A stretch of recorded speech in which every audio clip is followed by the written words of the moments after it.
지난 3일 동안도 주 안에서 평안하셨지요? 할렐루야.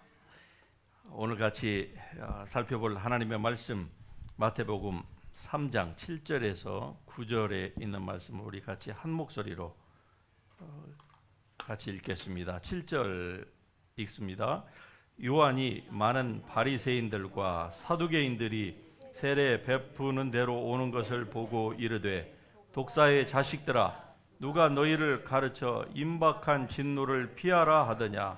그러므로 회개에 합당한 열매를 맺고 속으로 아브라함이 우리 조상이라고 생각하지 말라.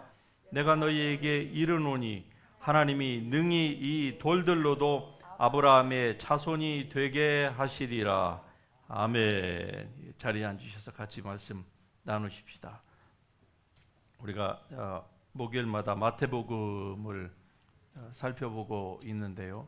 오늘의 그 7번째로 회개와 또 그에 합당한 열매에 대해서 같이 은혜를 나누기를 원합니다.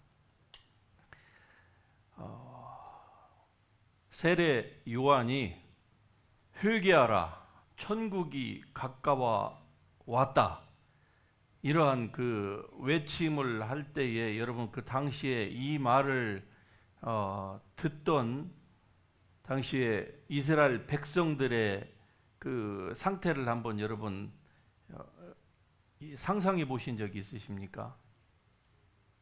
물론 우리와는 너무나 많은 그 에이지 갭이 있고 문화적인 차이가 있는 줄 압니다. 그러나 당시에 회개하라, 천국이 가까워 왔다고 하는 이 외침을 만일에 그때에 우리가 그 현장에 그 시대에 살고 있는 백성이었다고 하면은, 우리가 그 유대인이었다고 하면은 우리의 그때의 그 소리를 들었을 때의 상태가 어떠했을지에 대해서 제가 여러분에게 말씀을 드립니다. 지난 400년 동안 하나님의 계시가 어떤 형식으로든 어느 사람을 통해서든 전혀 들리지 않았습니다. 여러분 400년이라고 하는 거 그냥 말이 숫자가 400년인지 사람이 오늘날에는 길어야 100년을 살아요. 그때는 평균 연령이 50세를 넘기기가 힘든 그런 열악한 시대였습니다. 400년이 얼마나 긴 세월인지 여러분 아시겠죠?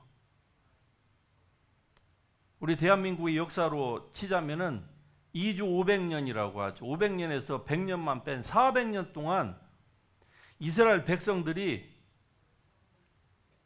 하나님의 chosen people입니다.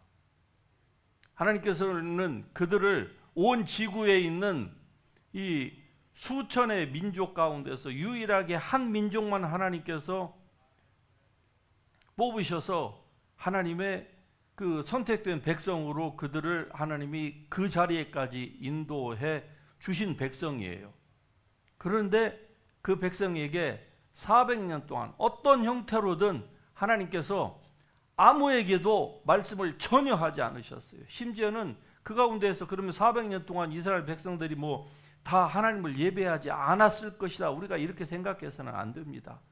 그 400년 동안 여전히 동물, 애니멀 세크리파이스 그 제사가 드려졌고, 제사장들도 대를 이어서 제사의 직분을 감당을 했고, 선지자들도 나름대로 다 선지자라고, 선지자, 오늘날로 말하자면 신학교에서 교육을 받고 그 직을 감당하려고 나름대로 애를 분명히 썼습니다. 그런데 400년 동안 아무에게도 하나님께서 꿈으로나 무슨 직접적인 보이스로나 어떤 형태로든지 하나님께서 아무 말씀도 안 하셨어요.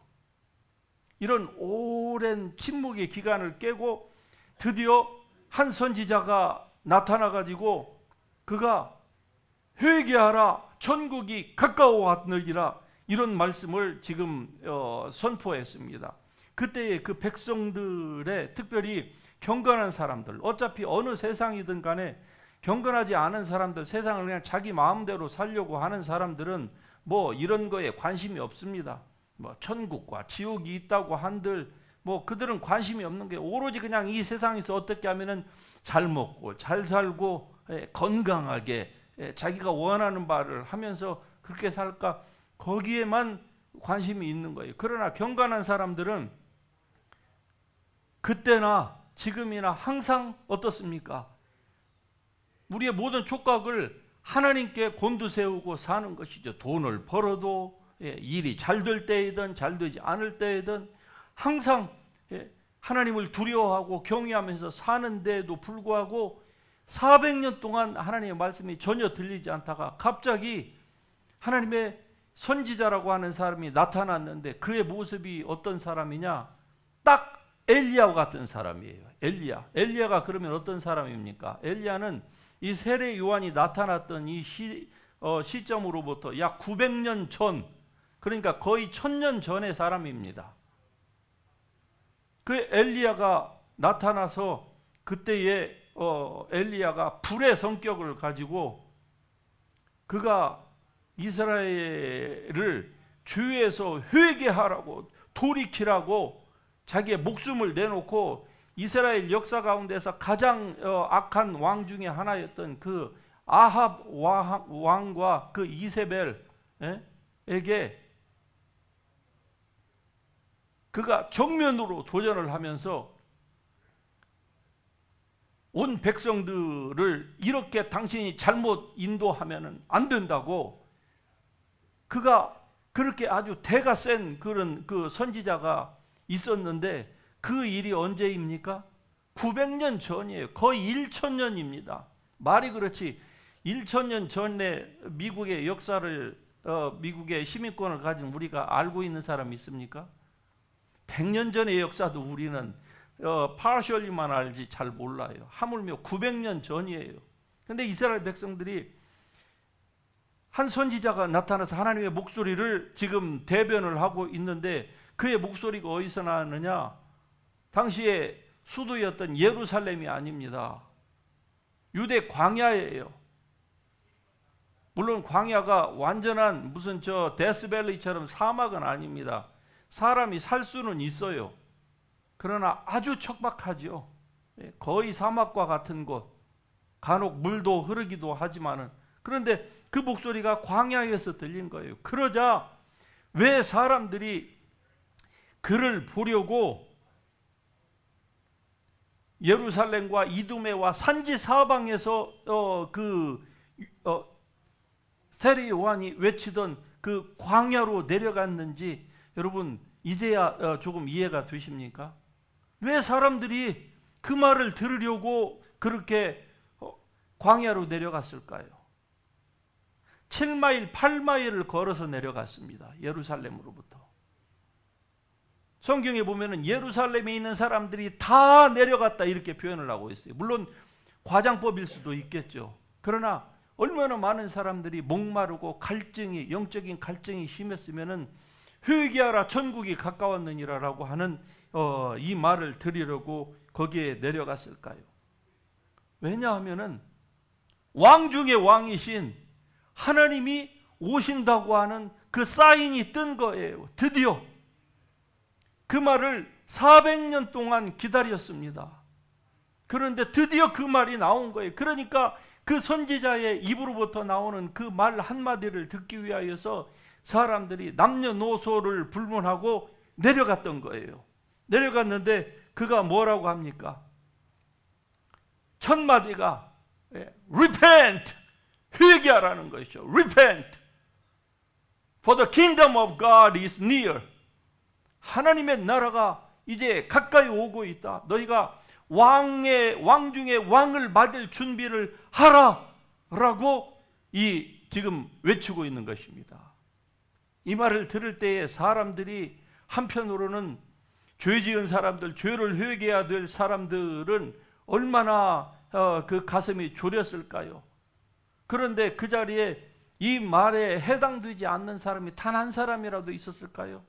스스로 종교인이다, 거룩한 삶을 산다고 자부했던 이 바리새인들, 제사장들을 포함해서 일반 사람들은 말할 것도 없거니와 얼마나 그 말을 오랫동안 기다렸을까요? 그때에 우리가 오늘 읽었던 이 본문에는 뭐 다 표현하고 있지 않지만은, 그러나 다른 그 대에 보면은, 다른 복음서에 보면은 아주 이 세례 요한이 아주 신랄하게 질문하는 사람들에 대해서 얘기를 합니다. 그리고 이 독사의 자식들아, 똑같은 마태복음인데 마태복음 그 후반에 가서 보면은 예수님께서 그 바리새인들과 그리고 오늘의 세례 요한이 했던 말을 예수님이 다시 인용을 하면서 예수님은 이렇게 말씀을 하십니다. 이 독사의 새끼들아 그랬어요. 여기서는 자식들아 그랬지만은 이 brood of vipers, 그 말을 누구에게 한 줄 압니까? 일반 사람이 아니라 종교인들에게 했어요. 이 바리새인들이 여러분 어떤 사람인 줄 압니까? 그들은 같은 유대인 가운데서도 굉장한 엘리트 의식을 가지고 살았던 사람들입니다. 같은 유대인이지만은 나는 일반 유대인과 우리는 틀리다, 그렇게 생각했어요. 지금도 그 전통이 이스라엘의 예루살렘에 가면은 남아 있어서요. 예루살렘에 가면은 그 슈퍼 오토닥스 주이시 그룹이 있습니다. 그들은요 지금도 안식일에는 여행객들이 자기네 마을 안에 들어오는 것도 다 차단을 해요. 그리고 이 사람들은요 여행객들이, 즉 유대인들이 아닌 사람들이 버스를 타러 가는데 버스 정류장이나 뭐 손잡이나 이런 데에 유대인이 아닌 사람들이 앉았던 자리는 그 사람들이 앉지도 않아요. 근데 꼭 앉아야 되면 어떻게 되는가 하니 손수건을 꺼내서 닦습니다. 왜냐하면 유대인은 더러운 죄인이니까. 지금도 그렇게 살아요. 그런 무리가 있습니다. 하물며 그때는 어떻겠습니까? 그 당시에는 그 유대인들이 바로 그런 사람들이었어요. 물론 세상 사람들은 뭐 왕이 오신다, 전능하신 하나님의 그 메시아가 오신다고 하는 것들에 대하여서 세상 사람들은 관심이 없겠죠. 그래서 성경은 이렇게 얘기합니다. 베드로후서 3장에서 보면은 너희는 먼저 이것을 알지니 말세에 조롱하는 자들이 와서 자기의 욕망대로 살면서 조롱하여 이르되 그리스도께서 다시 오신다고 하는 약속이 도대체 어디 있느냐? 조상들이 잠든 후부터 지금까지, 즉 창조 때부터 지금까지 예수께서 다시 오신다고 하는 약속이 있는데 과연 일어났느냐? 그게 언제 일어나느냐? 세상은 그렇게 지금 기독교를 향해서 조롱하고 있는 거 아닙니까? 아무리 세상의 종말의 징조가 곳곳에서 뉴스만 틀어도 그냥 무슨 소낙비 쏟아지듯이 이렇게 부정적인 뉴스가 쏟아져도 상관하지 않습니다. 왜? 그런 것은 없다고 생각을 하니까. 그리고서 계속적으로 조롱하면서 사는 것이죠. 자, 여러분 한 가지만 한번 생각해 보십시다. 여러분이 아주 정결하게 사는 사람입니다. 모든 면에 있어서. 여러분이 집에 가면은 집이 잘 늘 정돈을 하고 청소를 깨끗이 하는 사람이 바로 여러분이에요. 그런데 어느 날 여러분 집에 친히 대통령이 여러분을 만나고 여러분과 대화하기 위해서 여러분 집을 방문한다고 통지서가 왔다고 치십니다. 공식적으로. 어떻게 하시겠습니까? 여러분이 아무리 집을 깨끗하게 평소에 청소하는 사람이라고 할지라도 여러분 온 집안을 다 뒤집지 않겠습니까? 혹시 먼지가 쌓여 있는 곳은 없나? 이 나라의 미 합중국의 대통령이 나 한 사람을 만나기 위해서 나와 대화하기 위해서 온다는데 안과 밖을 포함해 가지고 모든 것들을 아주 그냥 여러분이 할 수 있는 최대한의 정성을 다 기울여서 집안을 청소하지 않겠습니까? 왕이 온다는데, 전 세계의 대통령인 이 미 합중국의 대통령이 자기에게 온다는데 하물며 만왕의 왕이요 만주의 주가 되신 예수 그리스도 하나님의 본체이신 그분께서 이 땅에 오신다고 하는 이 메시지가 들렸을 때에 당시에 특별히 경건하게 살고자 하는 사람들은 어떻겠습니까? 그들은 가슴에 뛰는 이러한 설레임을 가지고 그 말에 귀를 기울였을 것입니다. 그리고 그 선지자의 입으로부터 나오는 그 말을 그래서 듣기 위하여서 그냥 쏜살같이 예루살렘에서 그 요단 강으로 사람들이 그렇게 뛰어나간 거예요. 마가복음 1장에서는 이 부분을 이렇게 표현하고 있습니다. 세례 요한이 광야에 이르러 죄 사함을 받게 하는 회개의 세례를 전파하니, 자, 처음으로 400년 만에 그가 전파한 것이 뭡니까? 회개를 외친 것입니다. 그리고 세례를 전파한 거예요. 그러자 온 유대 지방과 예루살렘 사람이 다 나아가 자기 죄를 자복하고 요단강에서 그에게 세례를 받더라, 이렇게 표현하고 있습니다. 온 유대와 예루살렘 사람들이 다 그에게 나아갔다는 거예요. 그의 말을 듣고 그리고 세례를 받기 위해서, 여기에서의 사람들이 세례를 받는다고 하는 것은 오늘날 교회에서 세례를 받는 그 정도의 의미가 아닙니다. 그것을 훨씬 더 뛰어넘는 그 내용이 여기에는 포함이 되어 있는 거예요.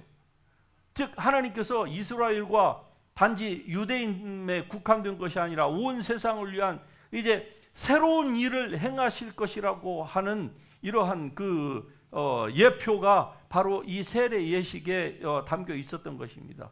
그러므로 사람들이 앞다투어서 세례를 받으러 간 거예요. 그 무리 가운데는 누구도 있었습니까?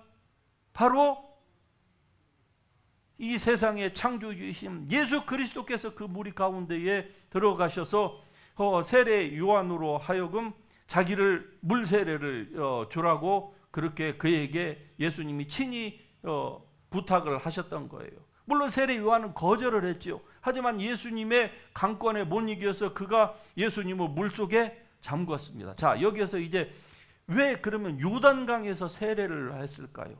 뭐 다른 강도 있을 텐데 분명히, 아니면은 뭐 욕조를 떠놓고 할 수도 있을 것이고, 왜 요단강이어야만 했을까요? 그것은 바로 이런 의미가 있는 것입니다.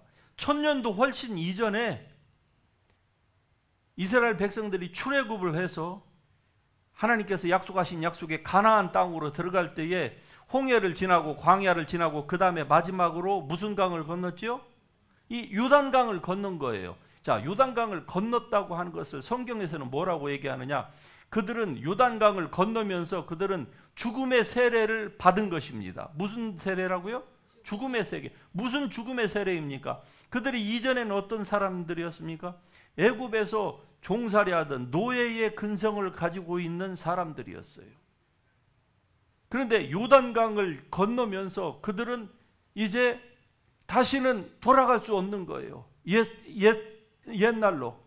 그리고 약속의 땅, 즉 하나님과 같이 동행해야만 하는 그러한 민족으로 그들이 다시 태어나는 그러한 아주 상징적인 의미가 이 요단강에 투여되어 있는 것이죠.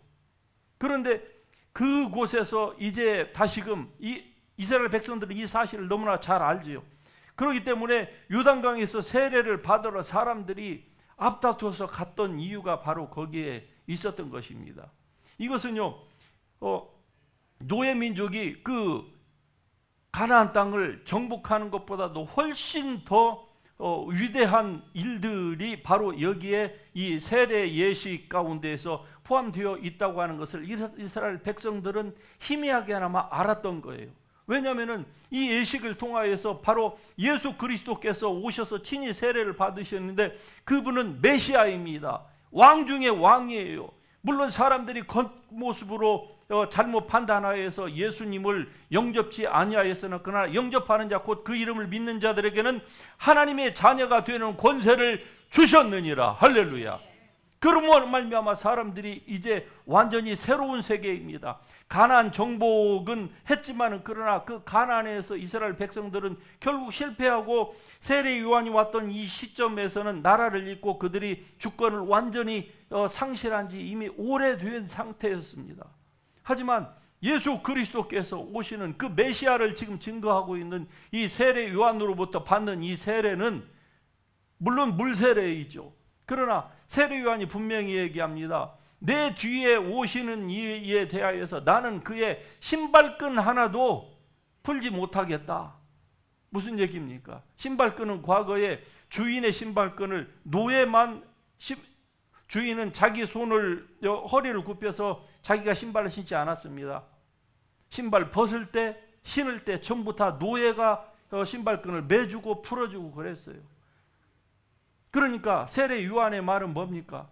예수 그리스도와 자기와는 비교가 되지 않는다는 것. 나는 너희에게 물로 세례를 베풀었으나 내 뒤에 오시는 이가 있는데 그는 성령과 불로 너희에게 세례를 주시리라. 할렐루야. 오늘을 사는 우리도요, 성령과 불로 세례를 받아야만 하는 것입니다. 신앙생활을 아무리 오래 해도요, 우리가 성령의 세례, 불 세례를 받지 아니하면은 신앙생활이 종교생활로 그냥 다 바뀌어버립니다. 이래서 한국 교회가 시들어가고 있는 거예요. 이래서 이민교회가 이렇게 많은 것 같지만 어떻습니까? 교회가 다 이 펠로우십 플레이스로 이게 다 바뀌어가고 있는 거예요. 이건 정말 아주 심각한 문제입니다. 이대로 20년, 30년 가보세요. 한국 교회 3분의 1토막, 4분의 1토막이 나버립니다. 더 이상 교회에 가려고를 안 해요. 이미 그런 현상이 뚜렷하게 이미 나타났습니다. 지난 팬데믹을 지나면서 미국에 있는 전 한인 교회가 3천 몇백 개 교회에서 700개 교회가 다 없어져 버렸어요. 왜일까요? 팬데믹 때문에 없어졌습니까? 아닌 것입니다. 성령과 불의 세례가 교회 가운데서 없었기 때문에 종교인들은 다 빠져나가 버린 거예요. 1차적으로 연약한 사람들 다 빠져나갔어요. 그리고 그 20%, 30%는 지금도 안 돌아와요. 그 말은 뭐 내년이면 돌아올 가능성이 있습니까? 더 빠져나가면 빠져나가는 것입니다. 그러므로 이 상태를 벗어나기 위해서는 우리가 성령과 불로 세례를 받아야만 하는 것입니다. 그래서 예수님께서 명절 끝날에 큰 숨을 내쉬면서 성령을 받으라! 여러분, 우리가 성령을 사모해야만 하는 것입니다. 성령을 사모하지 아니하고서는 우리가 이 타락한 세상 가운데서 어떻게 살아갈 수가 없는 거예요. 그냥 교회 나와서 예배 드린다고 해서 다 예배 드리는 것이 아닙니다. 오늘 설교의 제목에 있는 것처럼 회개에 합당한 열매. 여러분, 회개라고 하는 것이 무엇입니까? 회개는 돌이키는 거예요. 돌이켜서 계속 그 상태를 유지하는 것입니다. 돌이켰는데 다시 또 이 일을 한다. 그러면 성경에서는 그런 사람들을 가리켜서 뭐라고 얘기합니까? 개, 돼지라 이렇게 얘기를 해요. 개가 토한 것을 먹고 돼지가 씻었다가 다시 진흙탕으로 가고, 그래서 돼지에게 진주를 던지지 말라는 겁니다. 줘봤자 귀중한 것을 귀중한 것으로 여길 줄을 모르니까. 그건 회개가 아니라 이 말입니다. 그래서 이 사도, 이 세례 요한이 회개에 합당한 열매를 맺으라는 거예요. 바리새인들이 그들에게, 이 세례 요한에게 세례를 받으러 왔을 때에 세례 요한이 그들을 보고서 아주 비웃은 겁니다. 이 독사의 자식들아, 도끼가 이미 나무 뿌리에 놓였다. 지금 누구에게 얘기하고 있는 것입니까? 종교인들에게 얘기하고 있는 거예요. 종교 지도자들에게. 그들이 얼마나 대단한 삶을 살았는지 우리의 상상을 초월합니다. 제가 초두에도 이미 여러분에게 말씀을 드렸지만은 예수님이 사두개인들을, 이 바리새인들을 예수님께서 책망하셨다고 해서 우리는 그 사람들이 나쁠 것이라고만 그런 그 아주 부정적인 이미지를 가지고 있지만, 당시 사실적으로 그때에 살았던 사람들은, 이 특별히 이 사두개인들은 정치 쪽에 관심이 많은 이 종교인들이었지만, 바리새인들은 순수하게 신앙말, 유대교 신앙말을 지키려고 했던 사람들이에요. 그러므로 그들을 존경했습니다. 랍비로 존경을 했어요. 한 마을에 있어서 모든 대소사가 있으면 결혼까지 전부 다 랍비를 중심으로 모든 일들이 다 이루어져 나갔습니다. 백성들로부터 신망을 받지 않으면 이루어질 수 없는 일이에요. 존경의 대상이었습니다, 일반인들에게. 그런데 그들을 향하여서 이 세례 요한이 You brood of vipers, 이 독사의 자식들아, 비웃은 거예요. 하나님의 진노를 너희가 피하려고 하느냐? 도끼가 이미 지금 스탠바이 하고 있다. 그러므로 회개에 합당한 열매를 맺어라. 오늘날도 교회 가운데서 보면은요, 회개했다고 말은 하는데 진정한 회개에 합당한 열매를 못 맺는 거예요.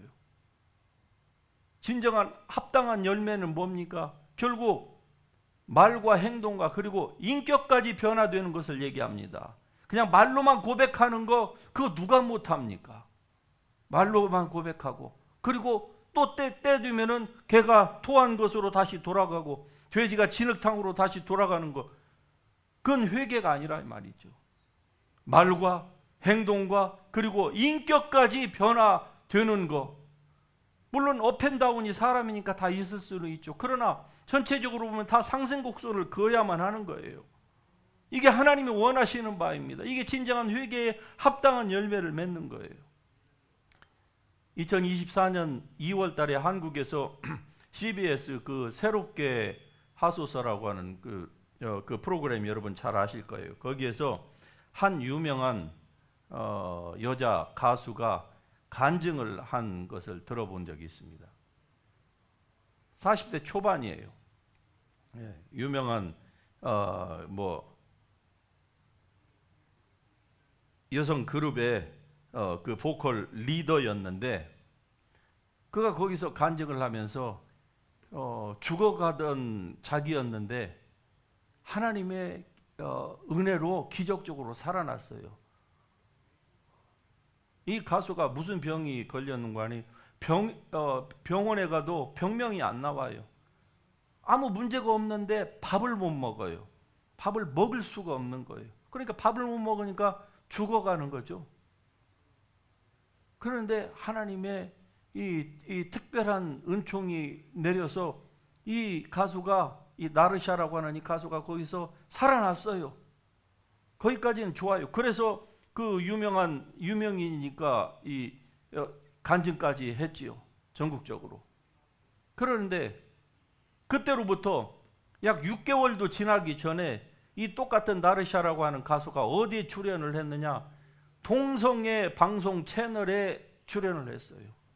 아주 유명한 동성애 방송 채널인데, 남자 그 3명의 진행자인데 남자예요. 근데 여장을 하고, 이게 다 게이들이죠. 여장을 하고서 방송을 진행을 하는데 그 진행하는 내용을 보면은 정말로 듣고 싶지 않는 내용들이죠. 음란하고 추잡한 이런 얘기들만 하고 있는, 거기에 이 가수가 출연을 해가지고 그 사람들에게 아주 그 사람들에게 환영을 받고 거기서 또 간증을 한 거예요. 우리식으로 말하자면. 그리고 간증뿐만이 아니라 거기다가 헌금까지 했어요. 우리 기독교식으로 말하면은. 돈까지 거기다 격려금으로 냈다 이 말이죠. 여러분, 이런 것은 회개가 아닙니다. 이게 회개의 일리가 만무하겠죠. 이것을 바로 이 세례 요한이 얘기를 한 거예요. 겉모습으로 하나님 앞에 다가가려고 하는 그것은 잘 포장을 해서 사람들의 눈은 속였는데, 속 중심까지 보시는 그 하나님 앞에서 너희가 어떻게 임박한 진노를 피할 수가 있겠느냐? 이 독사의 자녀들아, 회개하라. For the kingdom of God is near. 할렐루야. 여러분, 예수님이 오실 때가 가까워 왔습니다. 밤에 도적같이 예수님은 오신다고 하셨어요. 번개가 동에서 번쩍여 서에 비친 것 같이 주님의 오심을 아무도 피할 수 있는 사람이 없습니다. 세계의 모든 사람들이 동시에 예수님이 오실 그 날을, 오시는 그 광경을 목도할 것입니다. 그날이 가까워 왔어요. 그러므로 우리는 회개에 합당한 열매를 맺어야 될 줄로 믿습니다. 말로만의 회개가 아니라 진심으로 회개하고 그리고 주님 앞에서 살아가는 거예요. 주님께서 오늘 저녁에 오신다고 할지라도 전혀 부끄러움이 없는 그 모습으로 주 예수여 오시옵소서. 주님을 학수고대하면서 찬송가 가사에 있는 내용처럼 저 공중에 구름이 한 점만 일어나도 주님께서 하늘 저 구름과 같은 하늘 구름을 타고 오실 터인데 Look! 볼지어다 He is coming with the clouds. 할렐루야. He is coming. Jesus is coming with the clouds. 하늘 구름을 타고 오시는 그날이 여러분 언제일지라도 우리는 주님을 맞아야 할 준비가 되어 있어야 될 줄로 믿습니다. 이게 바로 세례 요한이 메시아의 오심을 준비케 하는 일이었습니다. 이제 이 일에 대하여서 우리가 이 동일한 사명을 받은 사람입니다. 여러분과 제가 바로 이러한 사명으로 부르심을 받은 사람이에요. 우리가 이제 이 일을 위하여서 나가야 될 줄로 믿습니다. 왜 기독교인들이 왜 많은 것 같은데 또 교회가 큰 교회가 이렇게 많은 것 같은데 왜 이렇게 이상한 일들이 너무나도 많지요? 대형 교회의 목회자들이 왜 앞서서 이 나라에 하나님의 저주를 불러오는 그 일들을 앞장서서 하고 있지요? 말로는 성령하고 말씀하고 예수 하는데 실제로 행하는 것들을 보면 말과 행함이 왜 다르지요? 그들의 말을 보면 정말로 대단한 것 같고 정말 유명 인사이고 말이 달변가여서 그 말 한마디에 정말 사람들을 그냥 구름대처럼 교인들을 막 수평 이동시키면서 그렇게 몰고 다니는 사람들이 왜 교회 왜 나라에 이런 그 해악을 끼치죠? 제가 여러분에게도 이미 몇 번 말씀드렸던 이 로잔 종교회의가 서울에서 제4차 종교회의가 이번 주로 마쳤습니다. 그런데 여러분 이게 대한민국에서 이게 첫 번째가 아닌 줄 아시죠? 2013년에 WCC 세계 종교회의를 대한민국에서 했어요. 그 바로 뒤이어서 2014년에 WEA라고 하는 것을 했습니다. 그리고 10년 만에 지금 2024년에 이 로잔 대회, 세계에서 가장 큰 종교회의가 이 세 가지예요. 현대에. 근데 그 이 세 가지를 한국 교회가 다 유치를 했어요. 근데 여러분 그거 아십니까? 2013년에 이 WCC를 대한민국 교회가 유치한 이후로 그때로부터 대한민국의 이 국민들의 이 사상이 즉 정치에서부터 시작해서 급격히 좌경화됐다고 하는 거 아십니까? 그 이후에 공산주의를 표방하고 그리고 북한하고 합치자고 하는 문재인이라고 하는 이 문제아가 태어난 거예요. 아십니까? 이게 그냥 우연이 아닙니다. 교회가 사단에게 문을 그냥 활짝 열어준 거예요. 그런데 연거퍼서 올해 또 그 일을 하고 있는 거예요. 올해에. 이 로잔회에서 서울 선언문이라고 하는 것을 발표를 했는데 읽어보니까 아니 40몇 개 조항 가운데서 약 4분의 1가량을 15개를 동성애에만 집중하고 있어요. 그런데 오케이 동성애 좋습니다. 동성애를 얘기를 하려면 반드시 무엇을 얘기해 줘야 되는 거 아니? 동성애는 성경적으로 죄다라고 하는 것을 분명히 명시를 해야 되는 거예요. 그런데 동성애를 죄다라고 전혀 얘기를 안 해요. 그리고 동성애자들은 지금껏 소외당하고 사람들로부터 핍박을 당하고 그들이 격리되었고 그렇기 때문에 교회가 동성애자들을 껴안아야 된다 이 말만 하고 있는 거예요. 그러니까 동성애는 아무 문제가 없다는 겁니다. 이 선언문에 의하면은. 그런데 저들은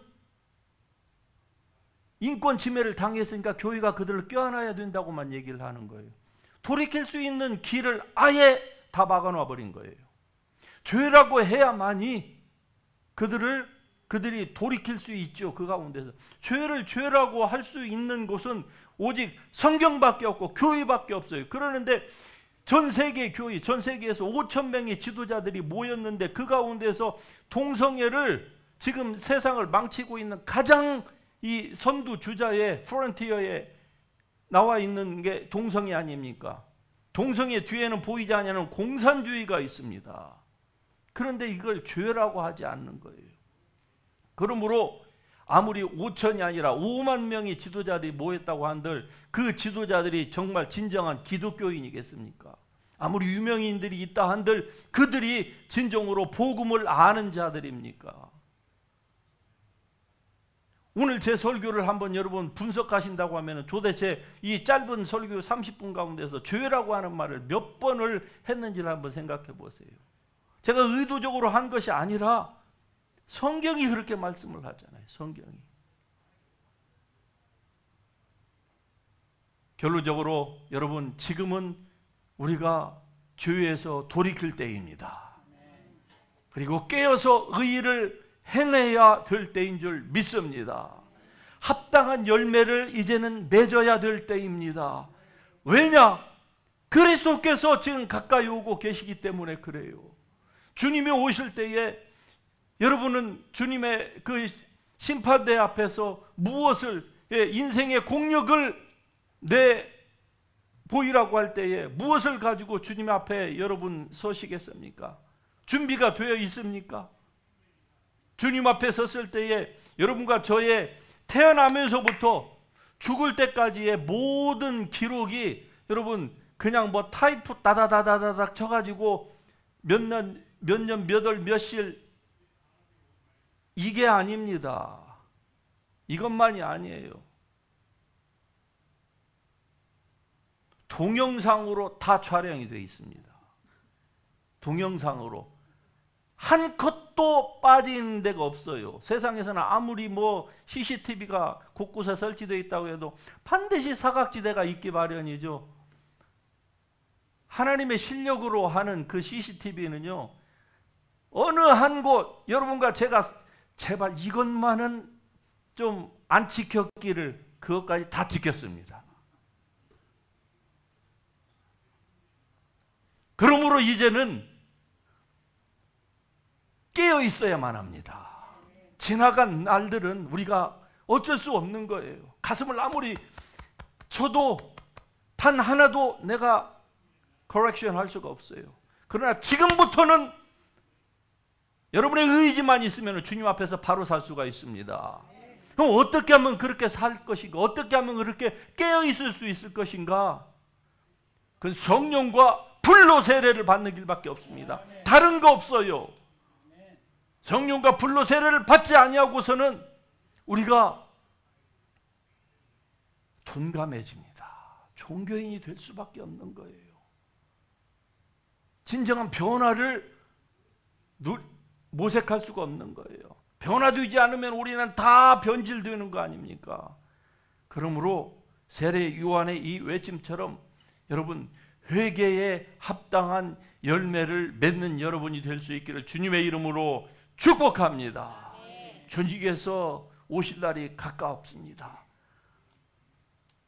그때를 준비하면서 우리가 자든지 깨어있든지 하나님의 영광을 위하여서 오직 주님께서 위에서 부르신 그 부르심의 상만을 위하여서 살아가는 복된 성도들이 될 수 있길 주님의 이름으로 축복합니다. 할렐루야.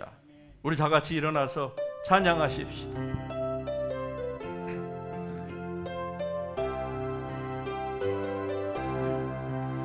내일 일은 난 몰라요. 하루하루 살아요. 불행이나 요행함도 내 뜻대로 못해요.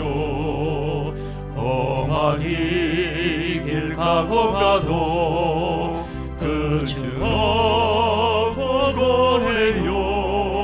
주님 예수 발레미사 내 손 잡아주소서. 내일은 나 몰라요. 장래일도 몰라요. 아버지여 날 붙드사 평탄한 길 주옵소서. 좁은 길 진리의 길 주님 가신 그의 길 이들도 어려워도 찬송하며 갑니다. 성령이여 그 음성을 항상 들려주소서. 내 마음은 정했어요. 변치 말게 하소서. 내일은 나 몰라요. 장래일도 몰라요. 아버지여